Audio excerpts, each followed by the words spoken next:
Bonsoir à tous et Tov. Avant de commencer, j'aimerais dédier le cours Leilou Nishmat pour l'élévation de l'âme de Yitzhak ben Chana. Bezrat Hashem chez Nishmatot Yetzroura Betzror Chaim. Ok, le cours de ce soir, un cours spécial sur le Mashiach, bien entendu. Le cours s'intitule L'âme du Mashiach, la Neshama du Mashiach. On va essayer un peu de. Comment dire, le Mashiach, on sait que c'est un des personnages le plus attendu, si ce n'est le personnage le plus attendu du peuple juif. Tout le monde l'attend, ok.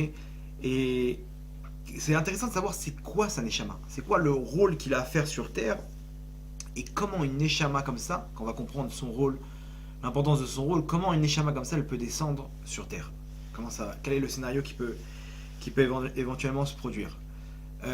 En même temps, essayer de descendre ça dans notre vie de tous les jours pour pouvoir comprendre un peu comment ça marche aussi pour nos Neshamot à nous. Ok, donc on est parti. Hein, accrochez vos ceintures, on va faire un petit voyage dans l'histoire pour comprendre comment cette Neshama elle est apparue, quel est son rôle, et après on essaiera d'atterrir pour comprendre comment ça marche chez nous. Ok, alors c'est quoi le rôle du Mashiach? Le rôle du Mashiach, c'est important de savoir quel est son rôle, ok, pour savoir comment elle doit descendre cette Neshama. Quand on comprendra son rôle, combien il est important, à ce moment-là on comprendra combien la difficulté de faire descendre une Neshama comme ça, elle est énorme. Le Rambam, il dit comme ça dans Ilchot Malachim, donc là, les halachot des rois. Le Rambam, il prénomme ça Ilchot Malachim ou Milchamot. Pour nous dire que tout ce qui est Malachim, tout ce qui est la royauté, c'est accompagné de Milchamot. Ça veut dire d'une opposition. Dès qu'on parle de la royauté d'Hachem, il faut comprendre qu'il y a une opposition. Dès que tu dis Meler, tu parles d'Hachem comme Meler, tu parles de Mashiach, automatiquement, quand on parle de Malchut, il y a une opposition. Tout ce qui se passe aujourd'hui avec le Mashiach, c'est une opposition, c'est un bras de fer dans les mondes d'en haut, énorme. Des fois ça passe, des fois il y a des temps propices, des fois hop c'est reporté, des fois ça... Combien on parle par exemple d'Israël et l'Iran? L'Iran c'est une des étapes essentielles pour la vie du Mashiach. C'est dans les écrits, etc. On va pas rentrer dedans. Mais chaque fois on va pour... comment dire, il y a des frictions, on va pour y aller, reporter. Et finalement rien du tout. Israël ils bombardent, ils se font des explosions là-bas en Iran et tout, on a l'impression que ça va partir en cacahuète. Finalement rien du tout.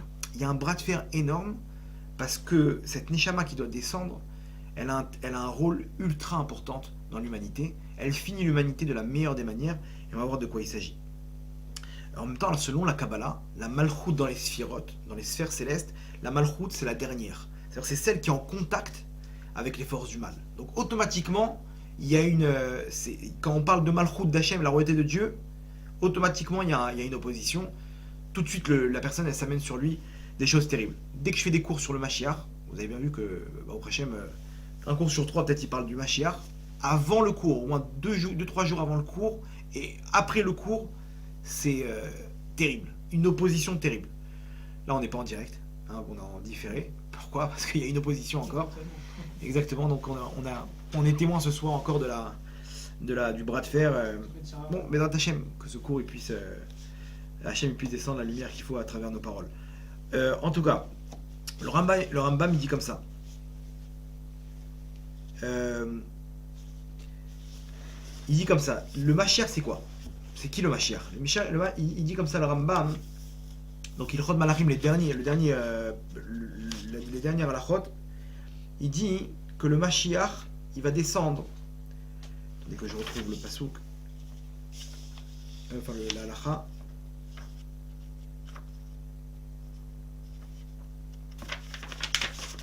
Ok.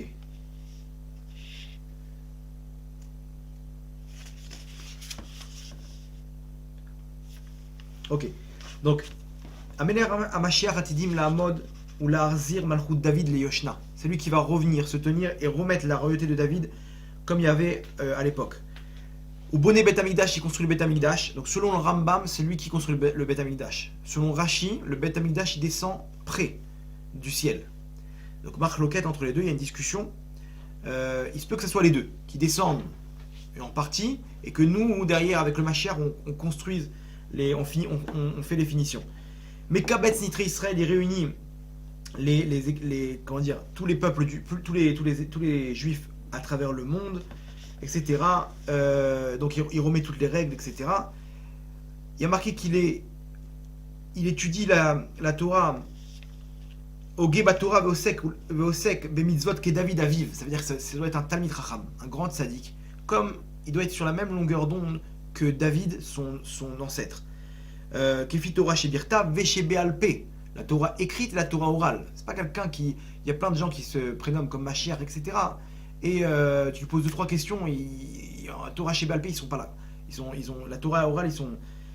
Bien entendu, Jésus lui-même, ils ont prédit comme Mashiach. Le Rambam lui-même, il dit qu'il n'y a rien de plus grand obstacle que celui qui s'est considéré comme le Mashiach et qui a amené, contrairement à ce qu'on va dire maintenant, il a amené les guerres, il a amené le sang, il a amené tout le contraire de ce qui est écrit dans les prophètes.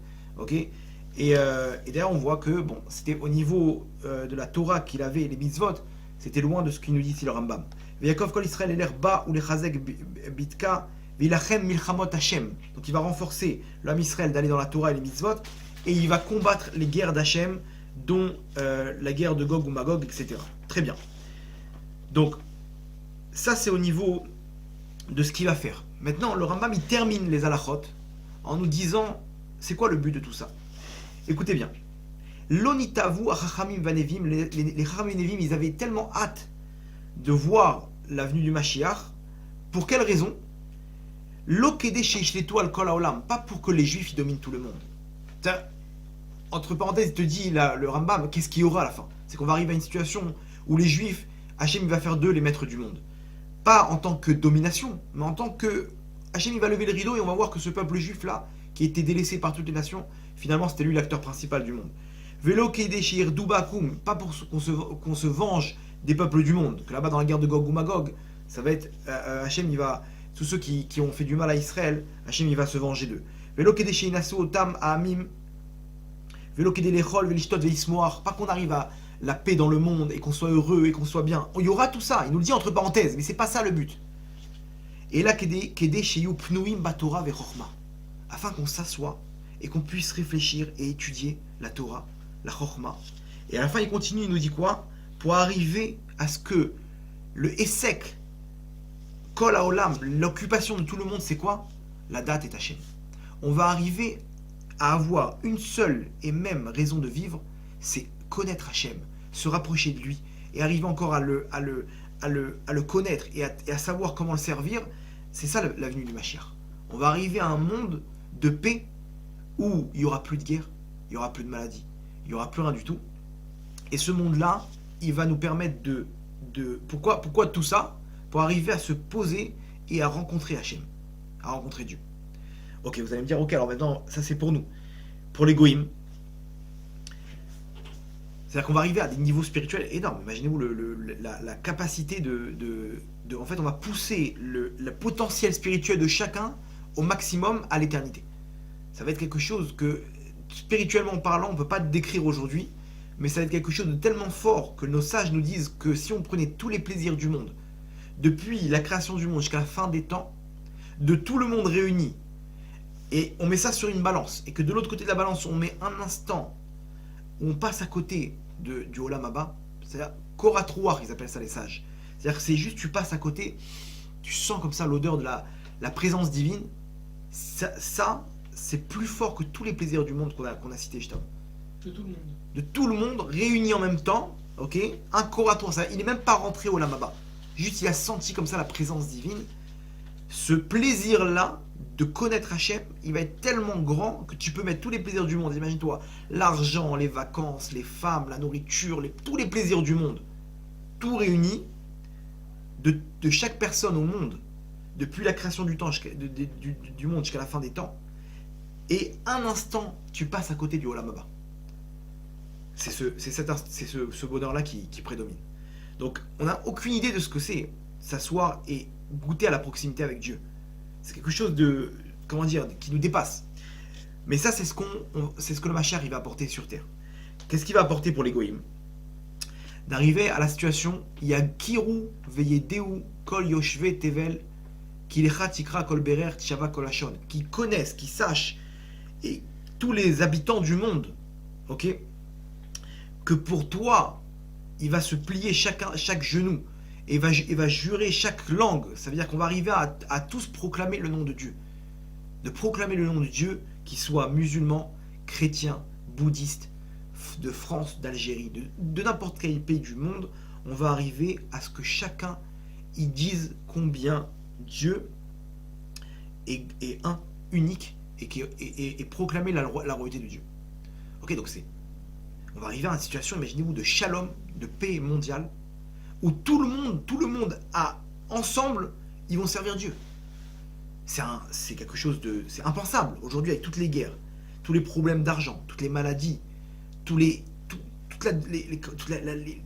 dans un monde de fous aujourd'hui. Comment cette Neshama là, elle va réussir à apporter la paix dans le monde, à apporter une hardoute, une union de tous les peuples ensemble pour servir un seul et unique Dieu? C'est impensable. Le Rambam, écoutez bien ce qu'il dit. Il y a plus de 800 ans, il ramène quelque chose qui est digne d'une prophétie.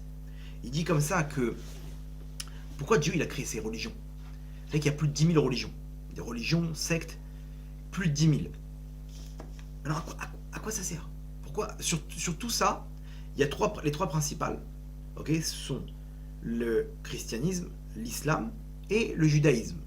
En nombre, on n'est pas les plus nombreux, mais on va dire qu'on fait la une des journaux à plusieurs reprises. Ok, même au-dessus des deux premières. Maintenant, pourquoi Dieu il a créé ces autres religions? Pourquoi il a fait en sorte qu'on se disperse pour arriver à revenir à un Dieu unique, à ce que le Mashiach il doit convaincre tout le monde? Regardez ce qu'il dit le Rambam. Le Rambam il dit il y a plus de 800 ans. C'est-à-dire il y a 800 ans, hein, c'était quand même... on ne savait pas ce qu'ils allaient devenir ces religions. Aujourd'hui on comprend ce qu'il dit, regardez comment c'est incroyable. Lui il dit, tout simplement, il dit Dalecha, sache. Ach marshavot boreolam en koar badam la sigam. Personne ne peut comprendre les paroles, les pensées d'Hachem. Qui lo darkenu drachav, que son chemin n'est pas le nôtre. Velo marchevotenu marchevotav, et nos pensées ne sont pas les siennes. Vekol advarim aelu shel Yeshua notzri. Tout ce qu'on a vu avec Jésus, le chrétien. Veshel zea ishmaeli, et l'autre, l'ishmaeli, Mahomet, Shahamad acharav, qui est venu après lui. Enam ela le yacher. Accrochez-vous bien sur votre chaise. Regardez le but. Ena ela le yacher et derech le melech hamashiach. Tout ça, tout ce qu'Hachem il a placé, ces religions-là, ce n'est que pour pouvoir créer le chemin pour le roi Mashiach. C'est-à-dire que tout ce qu'Hachem il a fait grandir, ces deux religions-là avec nous, c'est ni plus ni moins que pour créer un futur passage, créer la future route du roi Mashiach. Comment? Imaginez-vous de quoi on parle. À l'époque, c'était des polythéistes. Les musulmans, l'islam, c'était des tribus berbères. Ok, en Arabie Saoudite, en Irak, dans les pays musulmans. Les chrétiens, c'était qui? C'était des polythéistes. Ils croyaient en plusieurs dieux, etc. C'est-à-dire qu'en fait, Hachem, il a laissé ces religions grandir et conquérir le monde. Pourquoi? Pour que quand le Mashiach y vienne et qu'il puisse donner la parole de Dieu, ces religions-là, elles seront déjà habituées à ce que c'est la Torah, à ce que c'est un Dieu unique. Donc on aura déjà en fait formé le chemin pour le Mashiach. C'est énorme. Le Rambam, il y a 800 ans déjà, il donne la couleur. Il dit sachez que ces deux religions-là, elles vont aller jusqu'à la fin des temps. Jusqu'à la fin des temps. Pourquoi? Pour préparer le terrain au Mashiach. Et ces deux religions-là, bizarrement, elles sont basées sur l'Ancien Testament, sur la Torah d'Israël. Donc quand nous, on va leur parler de Shabbat, ils savent très bien c'est quoi Shabbat. Quand on va leur parler d'un Dieu unique, de comment servir un Dieu, etc., de ce que c'est... On n'a pas besoin de leur enlever ce que c'est les idoles, de leur enlever ce que c'est le polythéisme, etc. Tout de suite, ils savent déjà, ils sont déjà sur la même longueur d'onde. Il suffit juste leur éclairer, et à ce moment-là, tout va rentrer dans l'ordre. C'est comme quelqu'un qui prend... Regardez comment le Navi, le prophète Sfania, lui, il dit comme ça. Il dit Ki az et for el amim safa broura likro kulam beshem Hashem velovdo beshechem echad. À ce moment-là, à l'avenue du Mashiach, à fort, j'ai mis je renverserai el amim chez les peuples. Je ferai quoi? Je renverserai de façon à ce qu'on arrive à safa broura, un langage clair. Likro kulam, que tout le monde puisse appeler beshem Hashem au nom de Dieu. Velovdo shechem echad, pour le servir à la même épaule, à la même enseigne. Ça veut dire que les peuples C'est comme quelqu'un qui prend un livre à l'envers. Il y a marqué à fort, je le renverserai. Ça veut dire qu'on va lui dire, attends, c'est bien ce que tu as, que tu crois en un Dieu, etc. Mais juste, tu prends les choses à l'envers.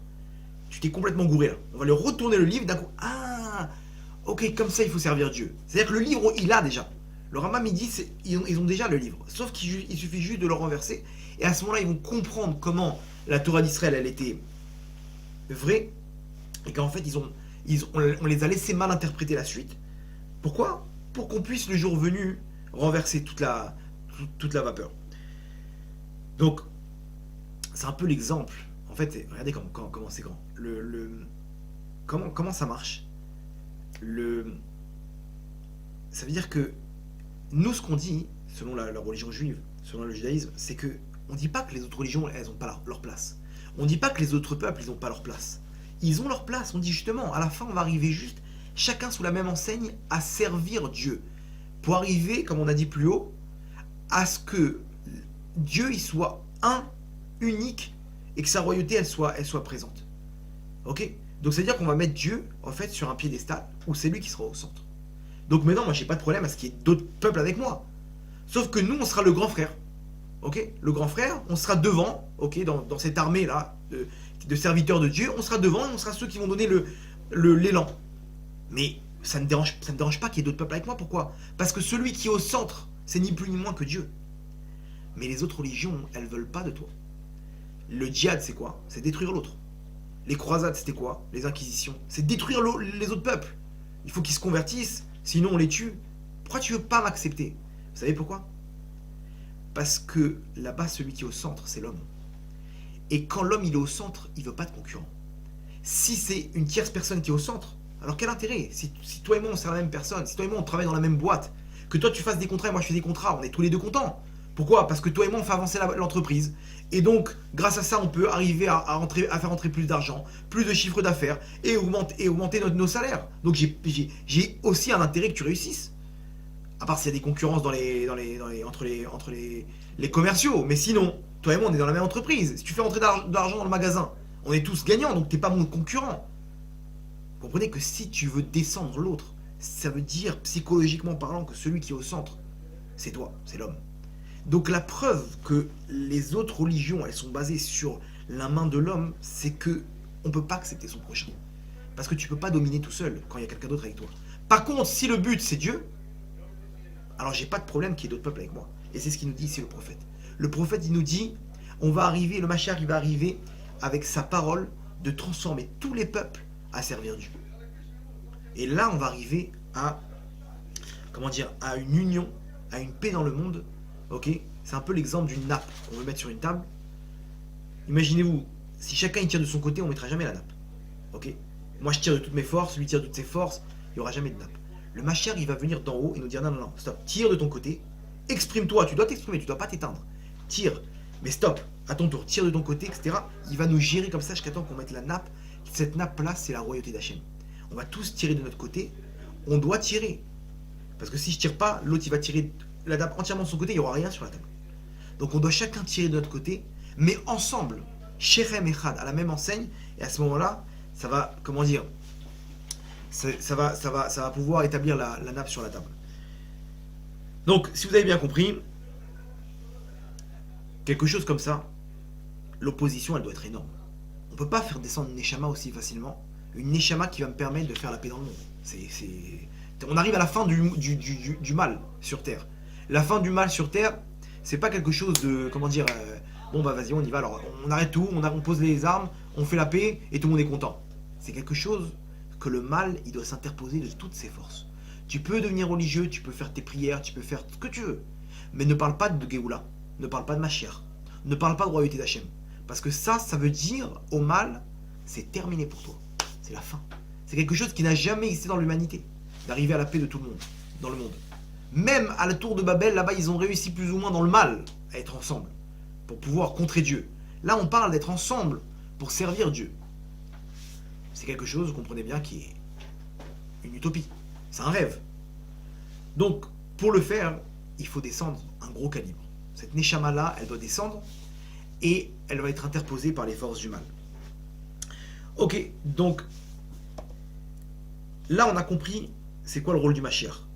On a compris donc que si c'est ça, hein, ça veut dire que la faire descendre, c'est impossible. Hachem, la solution qu'il a trouvée pour faire descendre cette Neshama, c'est quoi? C'est en fait d'attendre des moments qui sont problématiques, ok, dans l'histoire du peuple juif, ou dans l'histoire générale, pour pouvoir placer cette Neshama, cette âme, enfin une partie de cette âme, de façon à ce que les forces du mal, ils se disent, attends, vu la situation dans laquelle elle est descendue cette Neshama, ça peut pas aller très loin.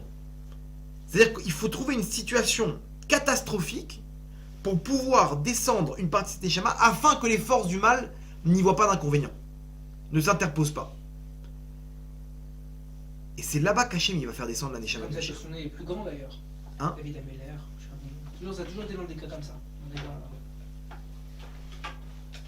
C'est-à-dire, tu veux dire quoi par là? David Ameller, que relation est sortie. C'est comme ça, ça a toujours été comme ça. Exactement, c'est une des étapes, c'est avec David Amelech et Bathsheba.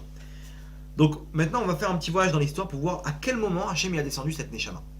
Il y a 3 carrefours dans l'histoire où à ce moment-là Hachem il a dû faire un salto spirituel pour pouvoir placer la Neshama sans que les forces du mal s'interposent. J'ai entendu un jour un exemple, c'est comme si j'ai un diamant très précieux et que je sais qu'il y a des cambrioleurs qui vont venir chez moi, ils vont fouiller ma maison pour pouvoir le prendre. Qu'est-ce que je vais faire? Où je le cache? Je peux pas le cacher dans un coffre-fort. C'est la première des choses qu'ils vont chercher, c'est dans les endroits, coffre-fort ou les endroits où on peut cacher l'argent.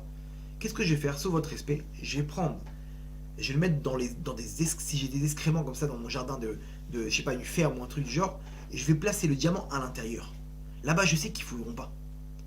C'est exactement le même cas. Hachem, il va chercher le moment, l'endroit le plus bizarre, spirituellement parlant, pour placer cette pierre précieuse. Et là, les forces du mal, ils vont voir ça, ils vont être aveuglés parce qu'ils vont se dire, de là-bas, c'est bon, laisse tomber cette scène-là, de là-bas, on n'a pas besoin de surveiller si c'est de là-bas que ça va descendre, parce qu'il ne peut rien descendre de là-bas. Et justement, c'est là-bas qu'Hachem, il s'occupe de la lumière du Mashiach. Ok, donc dans l'histoire, le Midrash, il ramène comme ça. Matzati et David Avdi, j'ai trouvé mon serviteur David. Le Midrash il dit où est-ce que Echan Matzati, où est-ce qu'il a trouvé? Donc c'est Hachem qui parle. Réponse Besdom, à Sodome. À Sodome là-bas, dans la ville, donc tout le monde connaît l'histoire, la ville du péché. Là-bas, le vol, les femmes, les meurtres, c'était quelque chose de courant, c'était quelque chose de légal même limite. C'est connu. Sodome, c'est quand on dit Sodome et Amora, c'est le pire niveau, la bassesse totale. Là-bas, le Midrash il dit qu'Hachem il a trouvé David. La source, elle part de là-bas. Quel rapport? Quel rapport? Comment Hachem il met la Nishama du Mashiach à Sodome? Alors, regardez comment c'est intéressant. À l'époque Abraham, l'époque de Nimrod, donc c'est lui qui dirige le monde, il y a un bonhomme qui s'appelle Abraham qui commence à parler d'un Dieu unique. Nimrod, lui, il croit aux idoles. Il fait convoquer Abraham, et là-bas, dans un débat incroyable, Abraham, il met KO Nimrod. Il lui montre que les idoles, c'est des bêtises. Nimrod, il craque, il lui dit, écoute-moi bien, ils ont fait un feu de 3 étages, immense. Nimrod, il dit à Abraham, écoute-moi bien, soit tu te prosternes devant les idoles, soit on te jette au feu. Abraham, il dit, il n'y a pas de problème, jette-moi, je me prosternerai pas. Maintenant, avec Abraham, il y avait son frère. Son frère, il s'appelait Haran. Haran, lui, ils lui ont dit, choisis ton camp. T'es avec Abraham ou t'es avec Nimrod? Lui, ce qu'il a fait, il a été intelligent. Il s'est dit 2 secondes. Je veux bien être avec... Moi, je suis convaincu par Abraham, mais j'ai pas envie de mourir. L'histoire du feu, ça m'a pas plu. D'un autre côté, si je dis que je suis avec Nimrod, je suis sauvé. Mais... je sais que c'est faux. Je sais que c'est des bêtises. Donc, il a joué le temps. Il leur a dit... je laisse mon frère Abraham choisir, et après moi je prendrai ma décision. Ok, ils ont dit à Abraham, vas-y, fais ton choix. Abraham il a dit, jetez-moi dans le feu. Ils ont pris Abraham, ils l'ont jeté, Hachem il a fait un miracle, une bulle de protection, et là il est sorti du feu indemne. Maintenant, les médias ils se retournent vers Haran. Et toi, qu'est-ce que tu choisis maintenant? Imaginez-vous, Haran il est là, on lui met le micro, c'est quoi ton choix? Haran il dit, je suis avec mon frère Abraham. Alors il a vu que, bon, Hachem il le protégeait, il s'est dit bon ça va être pareil pour moi. Il y a marqué qu'ils l'ont jeté dans le feu. Dans les airs, il a même pas encore atteint le feu, dans les airs, il a brûlé vif. Haran. Il est mort sur le coup. Ah, pourquoi Abraham? Non, lui. Abraham, il est parti à 100% avec Hachem. Haran, il pouvait pas être protégé par Hachem parce que c'était un peu par intérêt. Si ça marche avec toi, Hachem, ça, hein, tu peux pas avoir des miracles sur ça. Si t'es 100% avec Hachem, t'es 100%. Tu sais que Hachem, j'ai peur de rien, je suis avec toi à 100%, j'ai la Emouna. Là, Hachem, il peut intervenir. Mais si tu crois pas, tu dis bon, si ça marche, on verra. Alors à ce moment-là, Hachem, il peut pas faire de miracle. Donc la nature, c'est quoi? C'est que le feu, ça brûle. On est d'accord? Très bien. Maintenant, Hachem, chaque acte, même s'il n'est pas fait à 100% pour Hachem, Hachem, il paye. Il oublie pas un seul acte que tu fais pour lui. Il faut savoir que toutes les mitzvot qu'on fait pour Hachem, Hachem, il les garde dans un coffre-fort. Et à ce moment-là, au moment venu, tu tombes sur une tzadékette, ou que tu tombes sur un mari tzaddik, ou que tes enfants ils soient tzaddikim. D'où ça sort ça? Parce que pendant 6 mois, cette femme-là, elle a gardé la tsniout, elle a laissé tomber à la fin. Elle a dit, ouais, j'en ai marre, on m'a dit la tsniout, je pourrais trouver mon mazal, etc. Elle a pris sur la tsniout pendant 6 mois. Après, elle a tout laissé tomber, elle a tout abandonné. Il n'y a pas de problème. Hachem, il dit, ces 6 mois-là, c'est une pierre précieuse. T'inquiète pas, t'auras un enfant tzaddik grâce à ça. Vous vous rendez compte? Comment Hachem, il aime son peuple? Chaque acte qu'on fait, Hachem, il est là et il attend le moment venu pour nous payer. Maintenant, Haran, Hachem lui dit, ok, de toi ne va pas descendre le peuple juif, malheureusement. De Abraham, je vais donner ça chez Abraham parce que lui, son acte, il était bien plus pur que le tien, mais de ta descendance descendra le Mashiach. Comme ça, Hachem, il dit à Haran, le fils d'Haran, c'est qui? C'est Lot. Tout le monde connaît Lot, le neveu d'Abraham. Pourquoi c'est le neveu d'Abraham? Parce que c'est le fils d'Haran. Très bien. Lot, maintenant vous allez comprendre pourquoi Abraham, il se bat pour Lot. Attends, mais laisse-le tomber, c'est un boulet, il veut pas te lâcher. Abraham, il a perdu une prophétie. Lech Lecha, la prophétie de Lech Lecha, n'a pas pu se réaliser. Pourquoi? L'épreuve, parce que tant qu'il y avait Lot avec Abraham, il n'y avait pas de Lech Lecha. Il n'est pas parti pour lui, il est parti avec encore une partie de sa famille. Abraham, est-ce que vous pensez qu'il a repoussé Lot? Pas du tout. Il a laissé avec lui, il lui a dit t'inquiète pas, il priait pour lui, il le rapprochait, etc. Maintenant, Lot, il s'en va, il est capturé là-bas dans la guerre avec les rois. Abraham, il part en guerre pour le délivrer. Mais laisse-le tomber, qu'est-ce qu'il y a rapport? Tu vas dire quoi? Non, c'est la famille, c'est la famille. Non, Abraham, il sait très bien que là-bas, il y a une étincelle du Mashiach chez lui. Je peux pas le laisser tomber. Abraham, il part avec ses soldats et il fonce. Et là-bas, il détruit les armées des géants, des rois, pardon, et il libère Lot. Juste, Abraham, il avait conscience qu'il allait avoir le Mashiach. Il n'y avait pas encore le peuple juif, il n'y avait rien, il savait déjà. Je sais pas s'il avait confiance que ça soit le Mashiach, mais il savait que de Lot devait descendre quelque chose de très grand. Il savait que, spirituellement parlant, il y avait un trésor chez Lot. Après, peut-être qu'il avait la prophétie de voir que de là, il allait avoir celui qui allait libérer l'homme Israël à la fin des temps. Je sais pas. Mais en tout cas, c'est sûr que Abraham, il n'est pas parti par amour pour son neveu. Vous allez voir que derrière, il a prié pour que Sodome ne soit pas détruit. Putain, mais quand on lui a annoncé à Abraham que ses enfants, pendant 400 ans, ils seront en Égypte, il n'a pas prié. On lui annonce qu'on va détruire une équipe de sauvages là-bas à Sodome, et il prie à Abraham. Mais peut-être qu'il y a 50 sadikim, peut-être qu'il y en a 40, peut-être qu'il y en a 35. Mais lâche l'affaire, tu vois bien qu'il n'y a personne. On arrive donc, les anges là-bas, ils vont tirer Lot. Pourquoi ils vont le libérer? Les anges, ils détruisent Sodome, mais ils ont une mission. Il faut sortir cet homme-là. Ils sortent Lot avec ses filles, ses 2 filles et sa femme. Ils les sortent là-bas des entrailles de Sodome. Pourquoi? Parce que de lui descend le Mashiach. Regardez bien la suite. Là-bas, la femme de Lot, elle se retourne, alors qu'il les avait prévenus de ne pas se retourner. Elle se retourne, elle se transforme en statue de sel. Lot, il se retrouve dans une caverne avec ses 2 filles. Qu'est-ce qui se passe? Les 2 filles, elles sont là. Lot, il est déprimé. Il sait très bien qu'il a tout perdu. Sa richesse, sa maison, sa vie, sa femme. Il commence à devenir fou. Ses filles, elles sont là en train de se regarder. Elles se disent, attends, Dieu vient de détruire le monde. Elles n'avaient pas les médias, voire les infos spéciales. Non, pour elles, le monde était détruit. Il n'y a que nous 2 et notre père. Là-bas, il y avait une jarre avec du vin qui était prévu. Regardez comment Hachem, il a prévu le scénario. Là-bas, elle se regarde, elle dit quoi? On a le choix? On n'a pas le choix. On est obligé de ramener une descendance de notre père, sinon ce monde-là, il est détruit. C'est comme ça qu'on doit faire. Caïn et Evel, ils sont nés avec une sœur. Ils n'ont pas eu le choix. Hachem, il a fait descendre comme ça, ils sont nés avec une sœur jumelle. Et ils ont fait une descendance. Ben nous, on sera obligé d'aller avec notre père. C'est bizarre, mais on n'a pas le choix. Elles l'ont fait boire et elles sont parties avec lui. De là est descendu deux peuples, Ammon et Moab. Maintenant, regardez, dans cette situation terrible, un père qui se retrouve avec ses deux filles, ok, Hachem dit, oh, magnifique. Maintenant, je peux faire descendre une partie du Mashiach. Maintenant, c'est une situation où je sais que les forces du mal, ils vont pas s'interposer.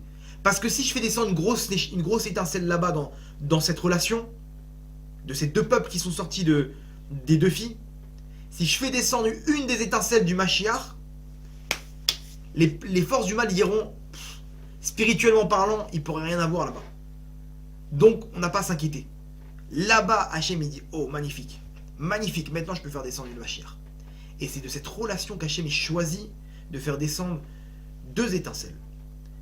Moab, de mon père, elle-même elle a déclaré de mon père. Me'av, ouais, de mon père. De là-bas va descendre qui? Ruth, la Moabite. Ruth à Moavia, de Moab elle descend. C'est qui? C'est la grand-mère de David Améler. De Ammon va descendre Naama. Naama, c'était la femme de Shlomo Améler, du roi Salomon. Ok. Et de elle, donc David, il a eu Shlomo. Ok. Et de là va descendre toute la descendance du Mashiach. David, sa grand-mère, c'est Ruth, elle vient du peuple de Moab. Et Shlomo, sa femme, c'est Naama, de qui va descendre la descendance des rois. Et elle vient de Ammon. C'est une convertie du peuple de Ammon, c'est la princesse de Ammon. Entre parenthèses, il y a une histoire intéressante avec le Rav Moshe Feinstein.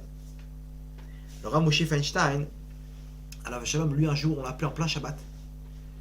Et on lui a dit, Rav, vite, il faut venir, il y a quelqu'un qui veut vous parler. Il arrive là-bas et il voit quelqu'un avec la langue gonflée. Il arrive à peine à parler et le cou enflé. Et il dira, il faut que je vous parle. Il me reste plus longtemps à vivre, mais il faut que je vous raconte une histoire. Ce qui m'est arrivé. Le Rav lui dit, je t'écoute. Il lui dit, hier, c'était la paracha de la semaine, c'était la paracha de Lot et ses filles, dans ce qu'on a raconté maintenant. Et il lui dit, hier, j'ai rigolé des filles. Je dis, regarde-moi celle-là. Tu crois qu'elles ont perdu le temps? Tout de suite, elles sont parties avec leur père, etc. J'ai commencé à mal parler.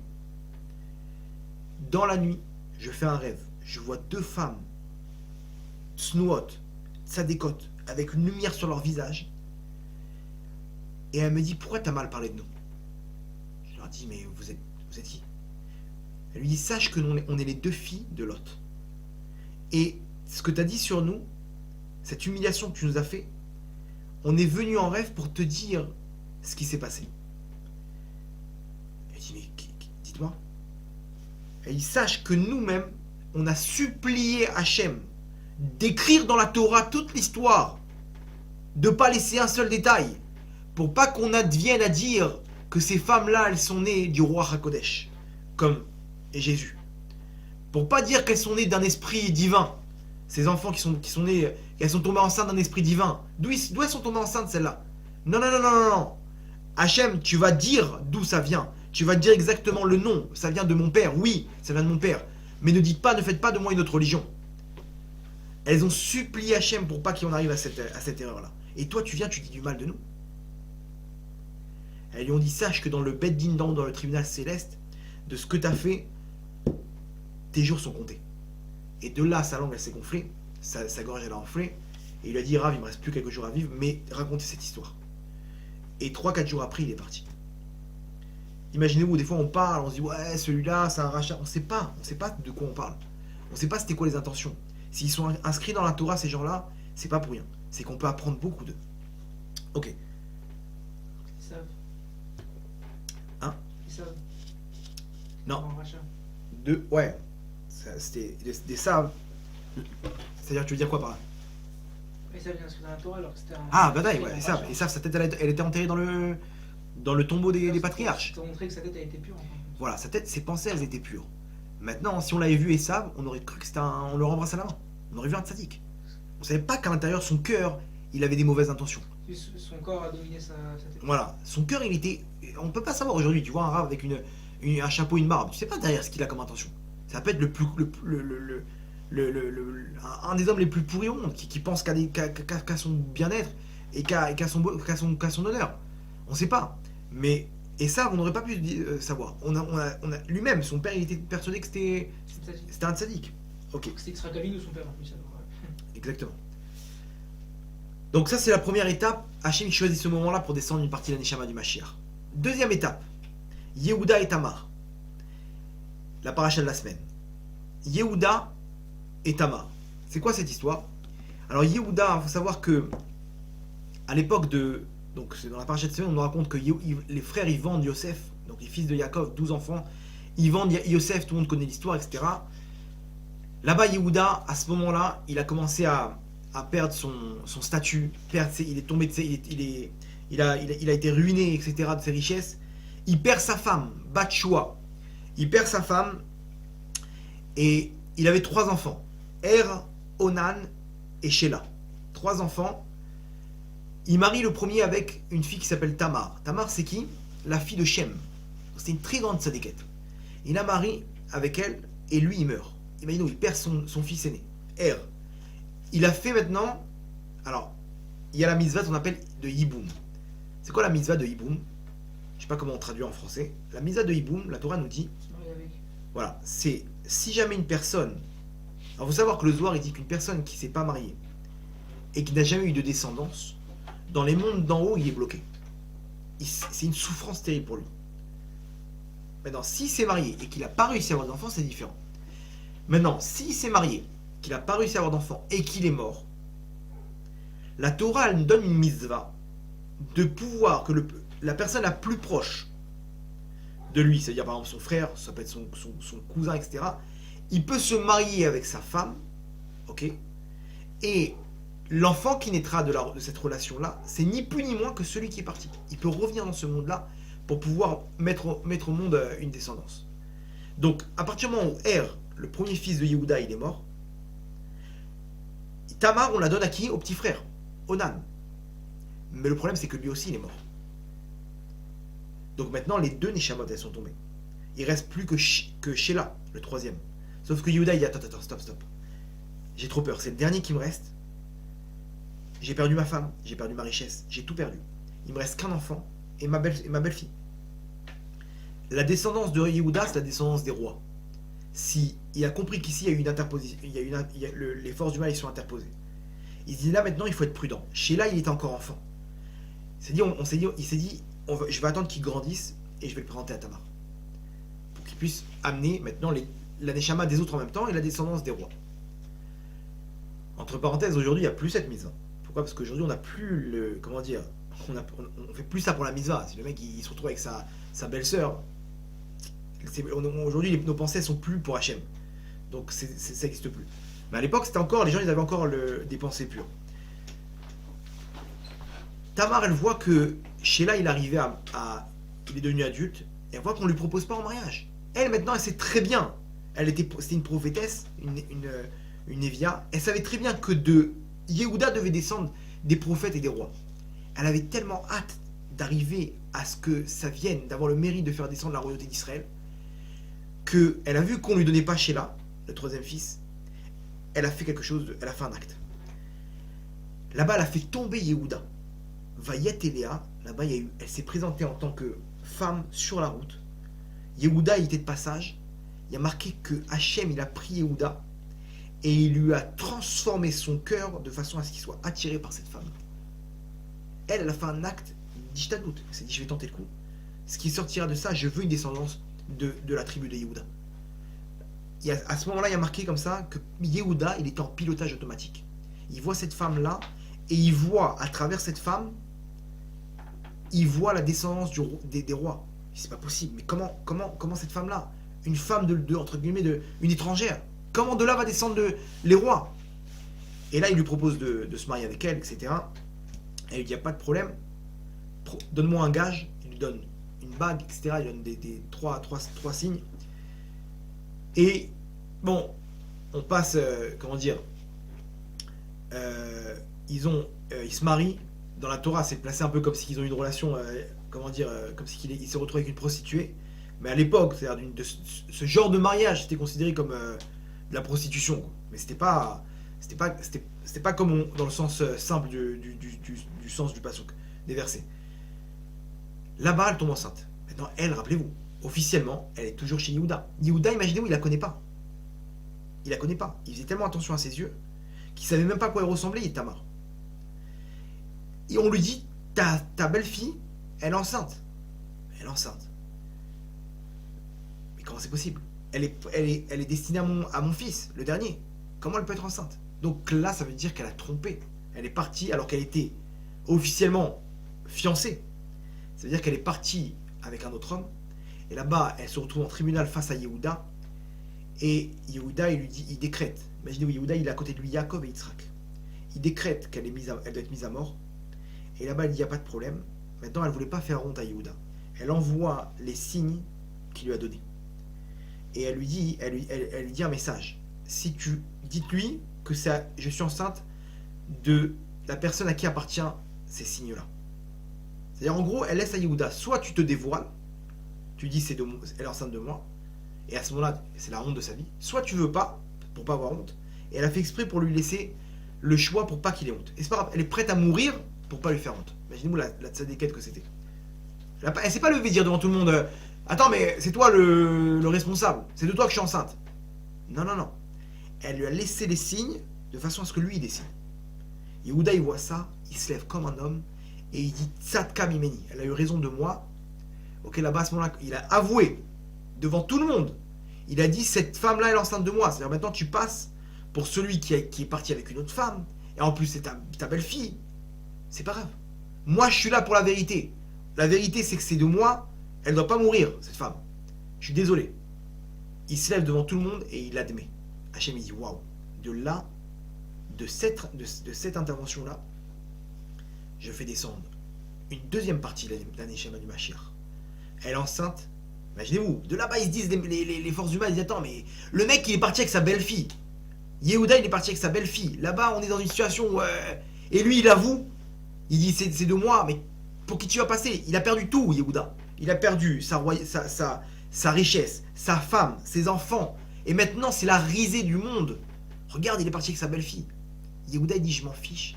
Je suis là pour servir Dieu. Vaut mieux avoir honte dans ce monde-là que dans le monde futur. Quand Hachem va me dire, mais pour qui tu te prends tu t'es pris pour qui? De faire croire à tout le monde que tu étais un... Il n'y a pas Hachem, je suis un pauvre type. Si tu veux te faire de moi un pauvre type, Hachem me dit, ça j'aime bien. Parce que là, tu me laisses la possibilité de descendre une deuxième partie de la Neshama du Mashiach. De toi, il y a marqué comme ça quand il a dit Tzadka, Mimeni, de moi, elle a eu raison de moi. Hachem, il a complété ses paroles en disant de moi descendra le Mashiach, la royauté. Ça, il n'a pas entendu, mais quand il a dit de moi, en fait, il a annoncé que de lui devait descendre la royauté. De là, deux enfants, deux jumeaux, Peretz et Zerach. Peretz, c'est de lui que descend la royauté, la lignée du Mashiach, du roi de David. Peretz, pour dire Poretz. Il arrive à comment dire, à briser des barrières. Ça, c'est la deuxième étape. Donc, on voit, encore une fois, comment Akadosh Baruch Hu, à travers tout ça, dans tout ce désordre-là, il s'occupait, comme il dit le Mashiach, le Midrash, il y a marqué comme ça, Yosef, il était en détresse en Égypte. Il a été vendu, Yosef. Yaakov, il était en détresse de deuil, de croire que son fils Yosef, il était mort. Yehuda, il était détruit, parce que toute sa famille, elle est passée. Et il y a marqué, il dit à Kadosh Baruch Hu, et moi, je m'occupe de la lumière du Mashiach. C'est-à-dire que la lumière du Mashiach, elle se place là où tout part en cacahuète. Première étape, Lot. Là-bas, Sodome, lui, avec ses filles, on a l'impression que... Mais quel rapport? Le monde y est terminé. Qu'est-ce qui va sortir de cette famille-là, de Lot et ses deux filles? T'inquiète pas. De là-bas, Ruth et Naama. De l'autre côté, Yehuda. Regarde cette histoire. Le mec, il est parti avec sa belle-fille. T'inquiète pas. Tout le monde est en train de souffrir ici, mais Akadosh Baruch Hu, il s'occupe de la lumière du Mashiach. Akadosh Baruch Hu, en tant que chef d'orchestre, il prévoit de prendre cette Neshama-là de David et de la mettre là-bas, dans tout ce désordre, parce que là-bas, on n'y verra que du feu. Les forces du mal diront, bon, là-bas, cette histoire-là, c'est... On est sûr que de là, rien ne va sortir. Hachem, il dit, super, c'est là-bas que moi j'interviens. En tant que chef d'orchestre, Hachem, c'est là-bas qu'il arrive à gérer l'avenue du Mashiach. Troisième étape, Donc, entre-temps, il y a eu la rencontre entre Boaz, qui est le descendant de Péretz, ok, de Péretz, il y a descend la tribu de Yehuda, etc. On arrive à Boaz. Boaz, il rencontre Ruth, qui s'est convertie. Ruth, la Moabite, elle s'est convertie. Les deux, ils ont Oved. Oved, c'est le grand-père de David. Oved, Ishaï, David. Ok, c'est bon, David est descendu sur terre. De là maintenant, la descendance de David, c'est celle qui va être... Si David il arrive à faire descendre la dernière Neshama qui est Shlomo, Salomon, à ce moment-là c'est bon. La dernière ligne droite, on est dans la dernière ligne droite face au Mashiach. Maintenant Shlomo, il y a une intervention, il ne va pas descendre comme ça. De quelle relation il descend Shlomo? Comme tu as dit au début, Bathsheba. David et Bathsheba. Entre parenthèses, Bathsheba selon la Kabbalah, c'est la femme de Yehuda, Bathshua. Shua, Bathsheba, Bathshua, c'est la même. Elle est revenue en réincarnation parce qu'elle n'avait pas mérité de faire descendre le Mashiach de Yehuda, elle était morte avant. Maintenant elle revient en tant que Bathsheba pour faire descendre le Mashiach. Bathsheba et David, tout le monde connaît l'histoire, une histoire rocambolesque, comment Akadosh Baruch Hu, il a placé là-bas et a été marié. Son mari il est parti en guerre. Là-bas, quand les soldats ils partaient en guerre, ils laissaient ils devaient divorcer leur femme au cas où on ne les retrouvait pas, etc. Là-bas, David et elle, ils se sont retrouvés. Il y a un cours où j'explique en détail l'histoire, alors on va pas rentrer dans l'histoire, sinon ça prendrait trop de temps. Mais le cours il s'appelle Faisons Tchouva. Là-bas, j'explique toute l'histoire de David et Bathsheba. Histoire incroyable. Bref, là-bas, c'est la troisième étape. L'étape incroyable où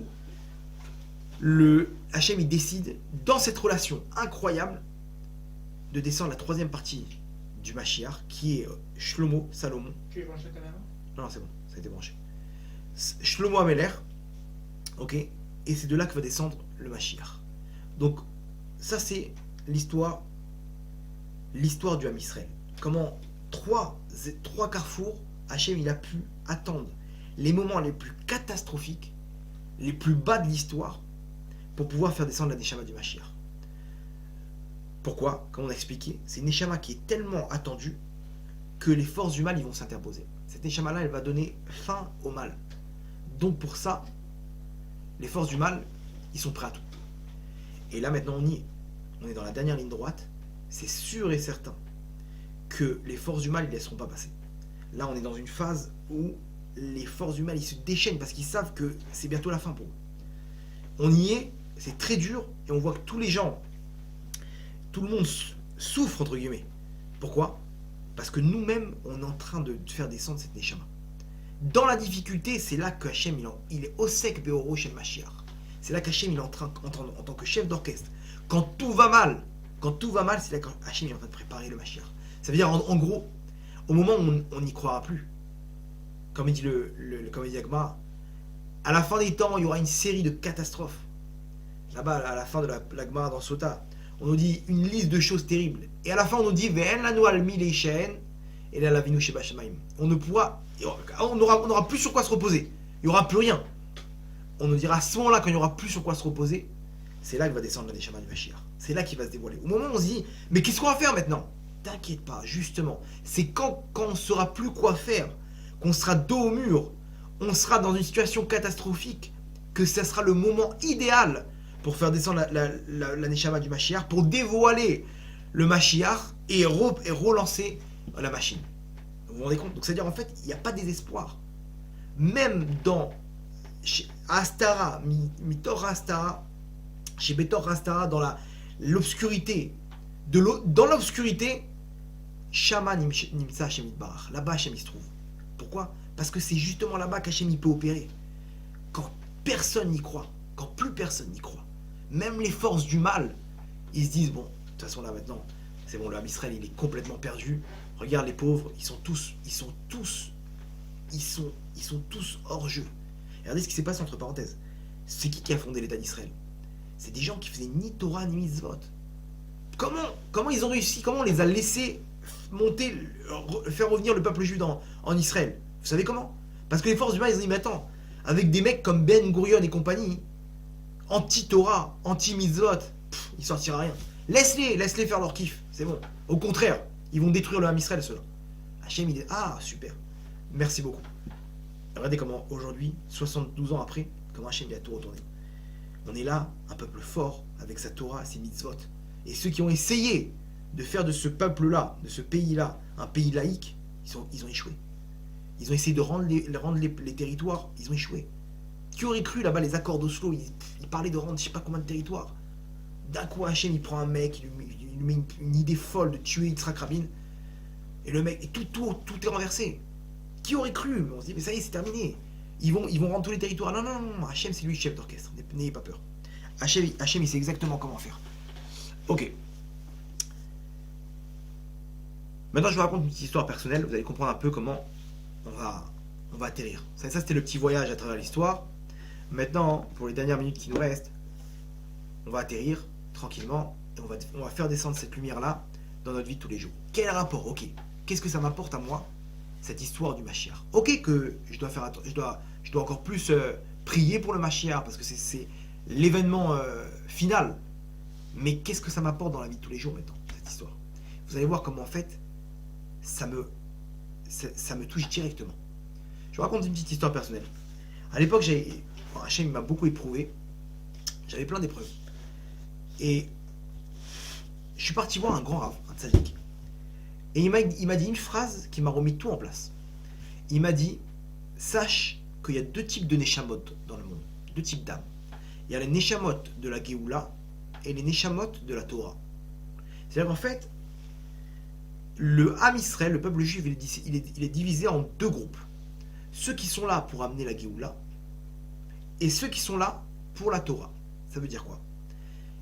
Il m'a dit, si tu as des épreuves, ok, c'est que tu es là, tu fais partie des neshamot de la Géoula. Sinon, tu es là pour le système. Imaginez-vous, le peuple juif, c'est une voiture. Cette voiture-là, elle a un objectif. Elle est sur une autoroute. Le moment venu, elle doit prendre une bretelle de sortie, c'est ce qu'on appelle la Géoula. Maintenant, ceux qui conduisent cette voiture, les pilotes de cette voiture, c'est les neshamot de la Géoula. C'est eux qui font le kilométrage. Les autres neshamot de la Torah, c'est eux qui s'occupent de la voiture. L'essence, le moteur, c'est ceux qui s'occupent de faire en sorte que le Ham Israël, il soit en bon état. Le Ham Israël, il a besoin de Torah, il a besoin de savoir comment ça marche, il a besoin d'essence.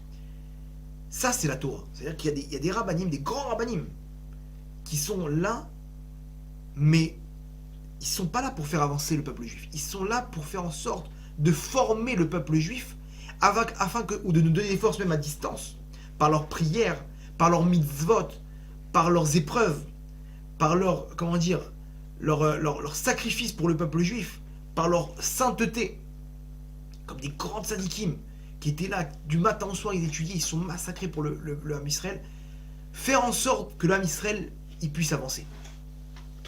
Ok?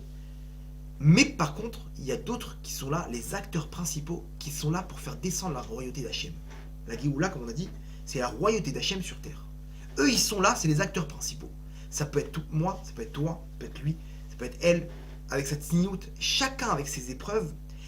Quand, par rapport à mes épreuves, je vais pouvoir dire combien Hachem il est grand, et combien Hachem il est unique, et qu'il n'y a personne d'autre qui peut m'aider à part toi, Hachem. À ce moment-là, moi, dans mes épreuves, je fais intervenir Hachem, Hachem me délivre, et je fais avancer, moi avec ma délivrance personnelle, je fais avancer la délivrance du Ham Israël. C'est juste incroyable. C'est-à-dire, aujourd'hui, tous les gens qui souffrent, qui sont des épreuves terribles, on comprend qu'en fait, c'est le système. Sache que toi, tu as une étincelle du Mashiach. Il y a comme ça, on dit Alum Moshim Bartzion. Lishpot et Taresav. C'est quoi Moshim? Les libérateurs. Pourquoi au pluriel? Alors peut-être qu'on peut dire, comme je suis en train de dire maintenant, qu'il y a plusieurs libérateurs. C'est vrai qu'il y en aura un seul, qui va être matériellement celui qui va mettre en place tout ça. Mais derrière, il y a plusieurs personnes qui ont des étincelles de la Neshama du Mashiach, et eux, dans leurs avancées, dans les épreuves qu'ils ont, c'est là-bas qu'ils font avancer la Géoula. C'est-à-dire quand une personne elle dit, mais pourquoi j'arrive pas à me marier? Pourquoi j'arrive pas à avoir d'enfants? Pourquoi j'arrive pas dans ma parnassa? Pourquoi je souffre autant? Oh, sache que si tu souffres autant, c'est que Hachem il t'a choisi en tant que Neshama de la Géoula pour faire avancer les choses. C'est là-bas qu'Hachem, en tant que chef d'orchestre, il fait avancer la lumière du Mashiach. à travers toi, à travers elle, à travers moi, à travers chacun d'entre nous. Si jamais tu es en train de descendre en bas, c'est que tu es en train d'aller chercher les étincelles de la délivrance. Là-bas, Lot, dans l'endroit le plus bas, c'est là-bas qu'il a décroché les étincelles de la Neshama du Mashiach. Yehuda, dans cette épreuve terrible, c'est là-bas qu'il est descendu tout en bas, pour pouvoir récupérer cette Neshama du Mashiach. Nous-mêmes, quand on descend très bas, c'est là-bas qu'on va chercher les étincelles du Mashiach personnel et du collectif pour le Ham Israël. C'est-à-dire que ma délivrance, elle ne peut venir que quand je descends. Plus une personne elle descend, plus une personne elle ira très loin. Ça, c'est le système. D'où on apprend ça? Regardez bien comment c'est profond. On apprend ça de Sukkot. À Sukkot, il y a ce qu'on appelle le moment où ils allaient puiser l'eau. Là-bas, à Sukkot, on versait l'eau sur l'autel. Cette eau, il fallait la puiser. D'où est-ce qu'on allait la puiser? Alors, il y avait ce qu'on appelle Simcha Bet HaShoeva. C'était une soirée, toute la nuit, ils dansaient, il y avait les Lévim qui chantaient, il y avait un orchestre, etc. Et là-bas, à la fin, juste avant le lever du soleil, dans la nuit, on arrêtait tout. Son du chauffard, et on descendait. Là-bas, les Kohanim, ils se mettaient dos au Echal. Jamais un Kohen, il se met dos au Echal, dans la Hazara. Là, vous savez, il y a le Beth Amikdash, il y a la Hazara, là où il y a la maison, là, l'endroit où on rentrait à l'intérieur, où il y avait le Kodesh HaKodashim, ce qui s'appelle le Echal. Tout ce qu'ils faisaient comme action, les Kohanim, à l'intérieur de la Hazara, c'était tout le temps face au Echal. À ce moment-là, ils donnaient le dos au Echal. Ils descendaient là-bas les 15 marches. La 5e marche, là-bas, ils faisaient les Shir Lamalot, il y a Shir Lamalot, Mima Amakim. On descend dans les profondeurs. Là-bas, ils descendaient tout en bas. Ils sortaient du Beth Amikdash. Ils descendaient dans les profondeurs pour arriver à Mayan HaShiluach. Mayan HaShiluach, c'est un fleuve, un ruisseau. Là-bas, c'est le mikvé le plus pur au monde, c'est Mayan HaShiluach. Faut savoir. Il est encore aujourd'hui? Ouais, mais il est dans un village arabe. Il est à Silwan. Il y a un village qui s'appelle Silwan, juste en bas du mont du Temple. Mon rêve, c'est d'aller là-bas. De faire une opération là-bas avec une équipe, d'aller au mikvé. Moi, je suis fan des mikvés. J'essaie de d'aller tous les jours, etc. Mais dès qu'il y a un mikvé, des trucs, j'ai une attirance vers les. Mon rêve, c'est d'aller là-bas. Il y a un midrash qui dit. Ce serait incroyable d'y aller. Ouais, d'aller au mikvé là-bas. Il y a un midrash qui dit que si on se trompe avec un lézard, on n'a rien fait. Un lézard mort, ça réimpurifie la personne. Donc si le mec il se trempe avec un lézard dans la main, au mikvé, il n'a rien fait. Ça n'a pas marché. Son mikvé n'a pas marché. Maintenant là-bas, le midrash nous dit, même s'il se trempe dans le Mayan HaShiluach, ça marche pas. C'est-à-dire quoi? Même s'il se trempe là-bas. Pour dire que là-bas, que c'est le plus kadosh, ce mikvé, même là-bas, ça marcherait pas. T'as compris d'où on apprend que c'est de là-bas qu'il tirait l'eau. Maintenant, il descendait au plus profond. Là-bas, c'est ce qu'on appelle Gaï. Comment ça s'appelle? Ben Enon. Gaï Ben Enon. Là-bas, c'est la porte du Gehinam. Gaï Ben Enon, contracté, ça fait Gehinam. La porte de l'enfer, elle est là-bas. Où ça? Dans ce fleuve là-bas. Là-bas, il y a un endroit où, peut-être c'est spirituel, hein, mais là-bas, il y a l'endroit où les Neshamot, elles vont au Gehinam. Il y a 3 portes du Gehinam, dont une qui est là-bas. Donc on descend maintenant dans l'endroit matériel qui représente la porte du Gehinam. Il y en a une autre qui est dans le triangle des Bermudes. Triangle des Bermudes, exactement. Je vais dire à Pinyaski. Maintenant, on descend là-bas. Imagine-toi, on descend dans les profondeurs, tout en bas. Ok.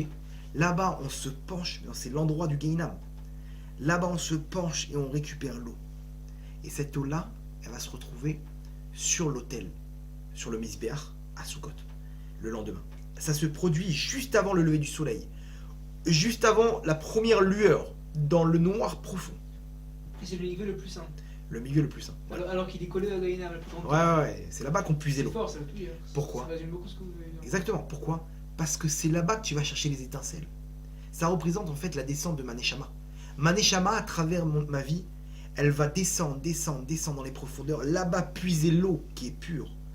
Dans les profondeurs de l'enfer. Là-bas, je me baisse. Là-bas, je récupère les étincelles. Et là-bas, cette eau-là, je la mets où? Sur l'autel du Misbéach. Là où je vais faire le sacrifice de cette eau-là, on la déverse sur l'autel et elle monte elle tire le plus grand bonheur à Hachem. Parce qu'il y avait sur le Misber, là-bas, la fumée, elle montait en colonne jusqu'à Hachem, jusqu'au trône céleste. Ça veut dire quoi?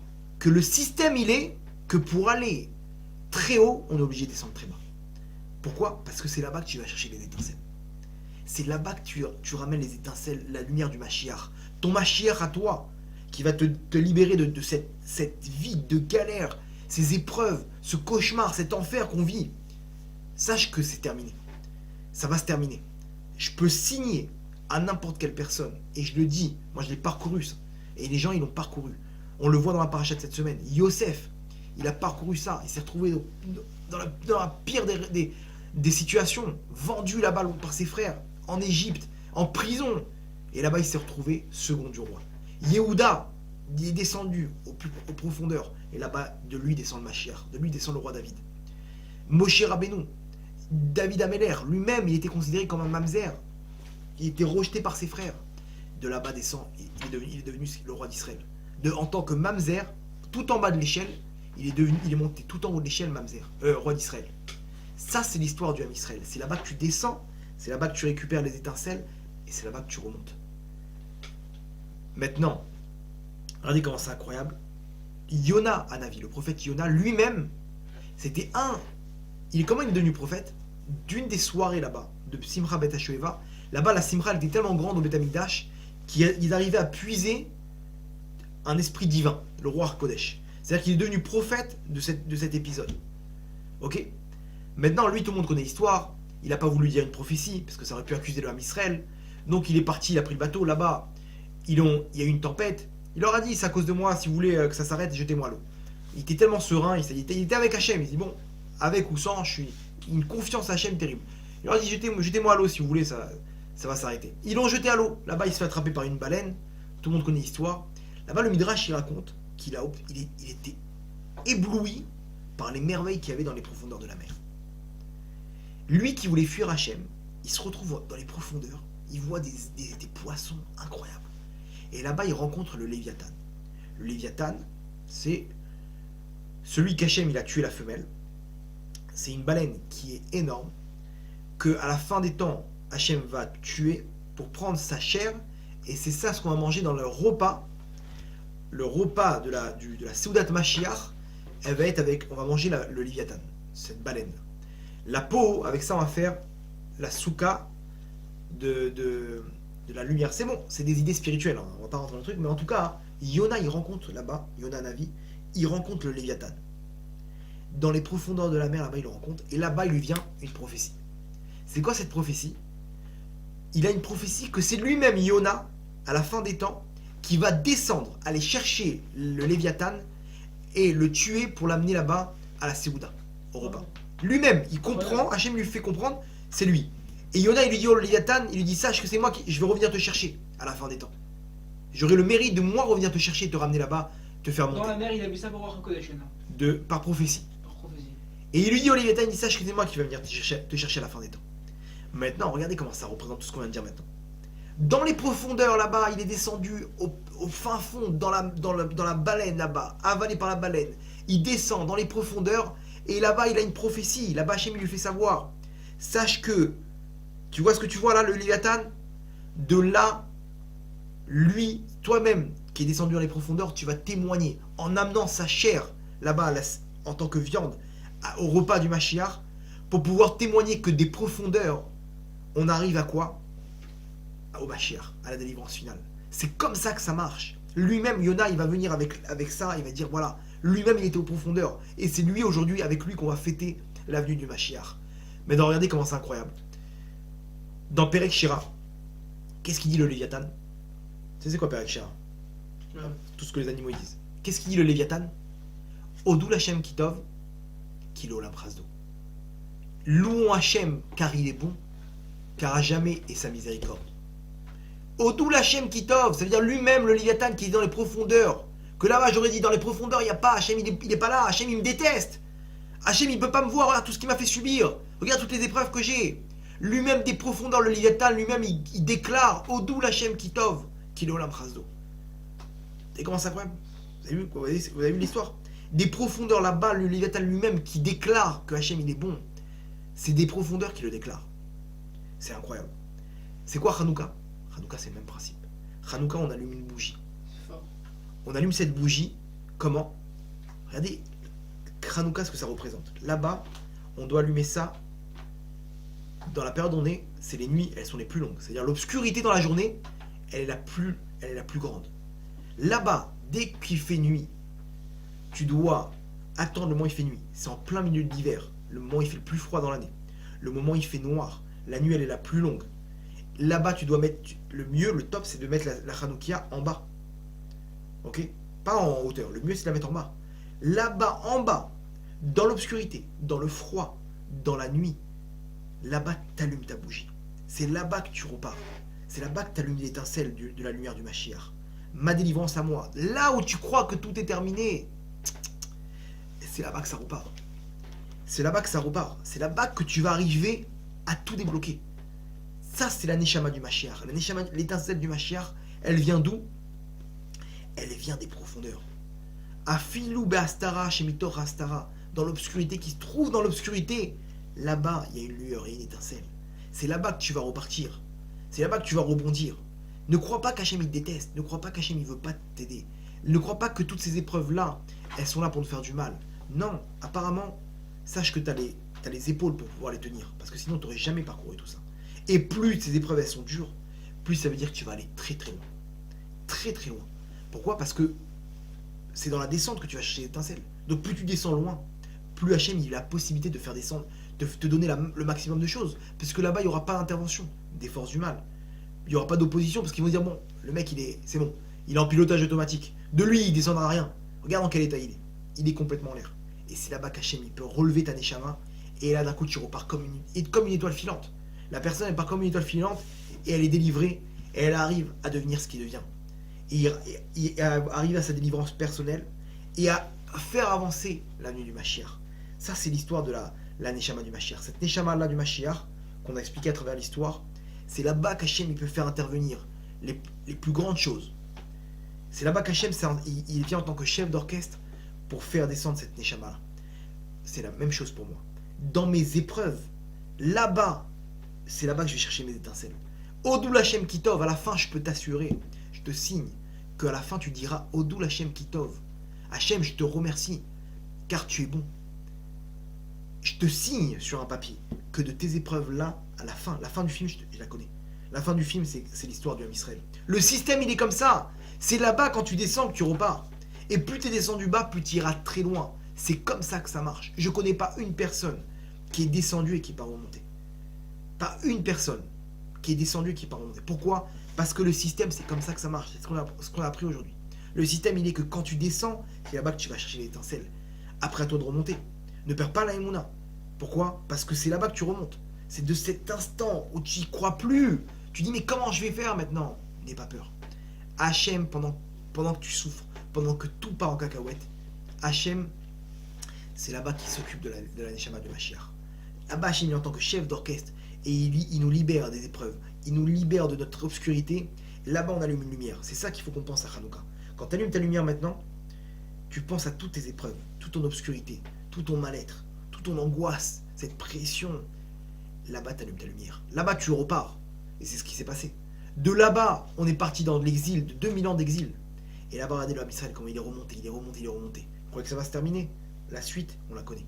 La suite, c'est le Mashiach, Bekarov, Bezrat Hashem, Berachamim Gdolim, avec des miracles où tous les peuples du monde, ils voudront à ce moment-là servir Hachem, donner la royauté divine, servir Hachem ensemble dans un monde parfait de bonheur, de bien-être, où Hachem sera roi, Bezrat Hashem, Bekarov, Baruch Adonai Leolam, Amen Amen. Chazak Baruch.